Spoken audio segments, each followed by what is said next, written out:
This is something that I was really impressed with, because all the other jars that I've ever bought, these lids and rings have been tightened down on the jars, and basically they're useless, or at least the lids are useless then, because they've already got the indentation in here like they've been used before.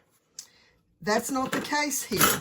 As you can see here, let me show you what they've done.